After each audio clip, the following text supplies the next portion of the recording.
We are running out of space in our landfills, and the largest material in municipal landfills is food waste. In 2004, it was found that 50% of food produced in the United States was never eaten. In 2011 alone, more than 36 million tons of food waste was generated, with only 4% being diverted from landfills. This enormous amount of waste costs the United States $1 billion a year to dispose of. Besides the volume of space that is taken up, there are also environmental effects from decomposition of the food waste. 90% of the methane gas produced in landfills is from food waste. Since food waste decays more rapidly due to its high moisture content, organic nature, it produces more methane gas faster. Nate Seacrest worked at the Guilford Sustainability Department last year, hoping to educate about the digester. One of the main points that Nate points out is that not all food waste is things that are thrown away by consumers. From my understanding, there was a lot more food that got thrown away as like, we can't use this anymore. It's in the trays that nobody picked up and ate, so therefore we have to put it in the digester. And that amount was also calculated into the amount of food waste that we had. So I think it wasn't necessarily all of just student waste, but it was also like what the CAF didn't use that day or the food scraps of that day. And so it wasn't necessarily completely, it wasn't a number solely based on student food.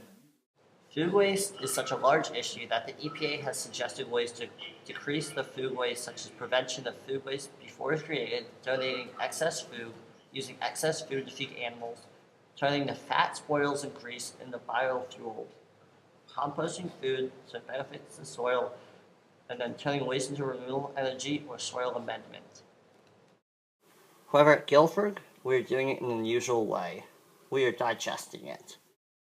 David Petrie serves as the director of the Office of Sustainability as well as grounds at Guilford College.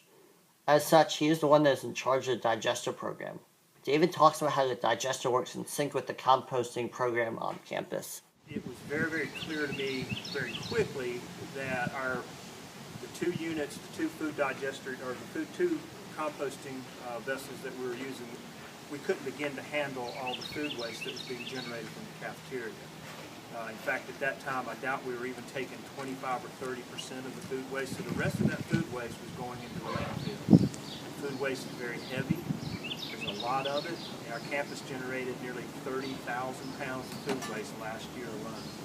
At Guilford, we really work to create like a whole cycle of food composting and reuse. As well as the digester, we also have these earth tubs that are really cool because all of the extra food waste that doesn't go in the digester gets put into these earth tubs. The earth tubs are this container that keeps all the composting in. It's like a speed composter in a sense. You know, you would normally in your garden you would have this like kind of a small crate or something with some air holes, but it's designed to keep a lot of heat in. And this earth tub is just contains more heat and kind of keeps everything in and keeps everything in an enclosed space, which is really helpful in areas like this because it rains and you don't really want to get rain in your compost because then it kind of wrecks the cycle. And you can control the environment within the tub to speed up the composting process. It has been perfect for us because it gives us the opportunity to literally turn off the switch on whether I'm getting compost for food waste for compost or not. But regardless of whether I'm taking it for compost or it's going to the food waste digester, it's not going to the landfill, and that's the main thing. The food digester works through using microorganisms to decompress the food waste much like worms do. Food is added to the digester where microorganisms begin breaking down the food. The only output of the digester is gray water. This is able to divert a large amount of food waste from entering the landfills. We're saving the money that it costs in transportation. They may not be money that we're saving, but it's savings.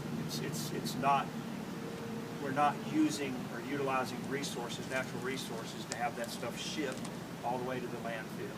Then there's another savings in that the compost that I'm making from the food waste that I take is replacing petroleum-based organic fertilizers, inorganic fertilizers. So we're saving money there too. The 3,000 pounds that is diverted from landfills saved Guilford $6,600 in just the tipping fees, not including the cost to have someone drive the waste to the landfill. The biggest single benefit is we're diverting food waste from the landfill. That's the single biggest thing. And then we get the side benefit of the compost that we're making. Last year we made about 15,000, well, we diverted about 15,000 pounds, nearly 50% of all the food waste generated by our cafeteria came to me, and I made compost out of it. And that compost is used on our landscapes, on our turf areas, our trees, and will be used more and more on our farm. I think the whole food weigh your waste kind of campaign is really important because it just gets people thinking about how much food they use in comparison to other people in this world. A lot of my personal friends ate the amount that they would put on their plate and wouldn't necessarily get too much or get too little, or they would get too little and then go back. So I definitely noticed a change in my friends' behavior of like being more conscious of their food intake. The systems are relatively new to the United States. Although the cost of the digester can be prohibitive at first, as shown through a partnership through Meriwether Godsey and our sustainability department, the costs can be split up. We've been using food waste digesters in Europe for years. In Europe, because of limited land resources, cost of putting food or putting things in the landfill is very high. So the food waste digester technology was developed there nearly 10 years ago, I believe, in Ireland, to help divert food waste from going to the landfill. They were looking for a pilot program because they didn't have one of these in operation at any colleges and universities in the state at that point. And I saw it as just a very, as a welcome addition to our program, and it has been. Guilford College is one of the first colleges in the country to use the digester, but other schools like Morrisville State and Worcester, and even large schools like Ohio State and Michigan State, have begun the process to adopting digesters to reducing their waste. Although Guilford isn't using the digester in this way, it can also be used to generate power, reducing reliance on fossil fuels and helping to reduce carbon emissions.